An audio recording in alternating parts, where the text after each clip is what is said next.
Hi there, I'm Ty from ZDV Media, and welcome back to the Camera Raw tutorials. Next, we are going to be going over the detail section. This is where you can adjust your noise reduction and sharpening.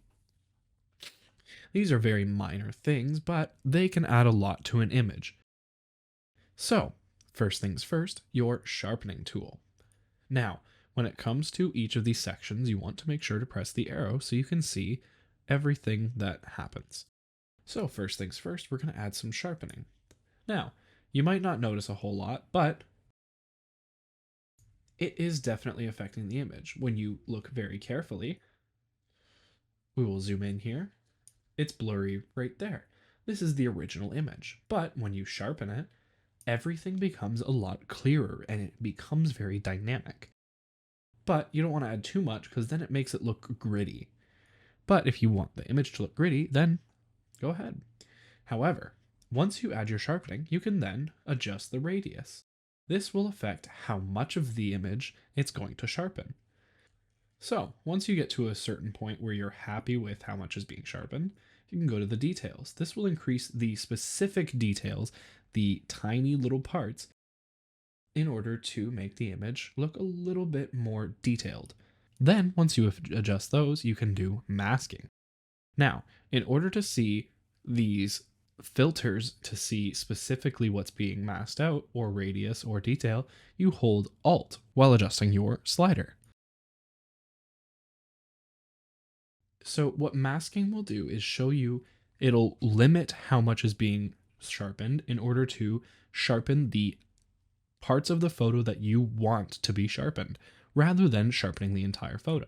So what I like to do is hold the masking slider while holding Alt and bring it all the way until the aspects of the photo that I want sharpened are highlighted. So probably about there. That way the water, the buildings on the bottom, and the waterfalls are what's being highlighted, rather than the entire image.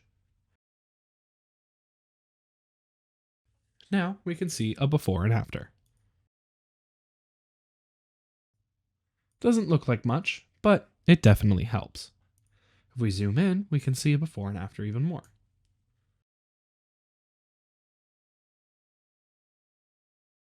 Next, we will go on to noise reduction. Noise happens when you have a dark part of an image. Here you can see not a whole lot of noise, but you can definitely see noise. In order to better show noise, I'm going to switch to a different image. Now that I've switched to a different image, here's an image from Toronto.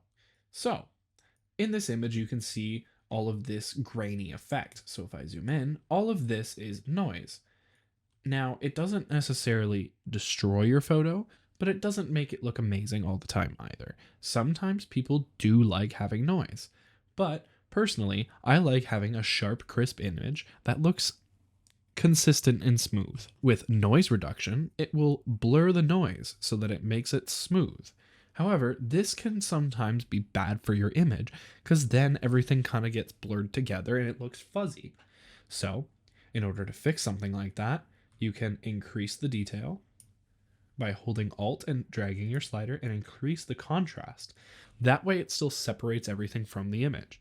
So, if I adjust my sharpening on this image, adjust my detail, zoom in up here, and now if I see the before and after, you can see it's very grainy here, but now it's far less grainy. I find that Photoshop's noise reduction is helpful. However, there are better noise reduction softwares that you can plug into your Photoshop, such as Topaz AI. That is one of the better AI generated noise reduction tools that will help a lot with making your image smoother and sharper. Finally, we can deal with color noise reduction. This will specifically affect noise that is derived from color.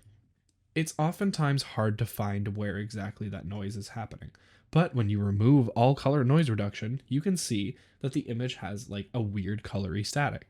So if you add color noise reduction, it gets rid of it. Hopefully this helps. Thank you very much for watching.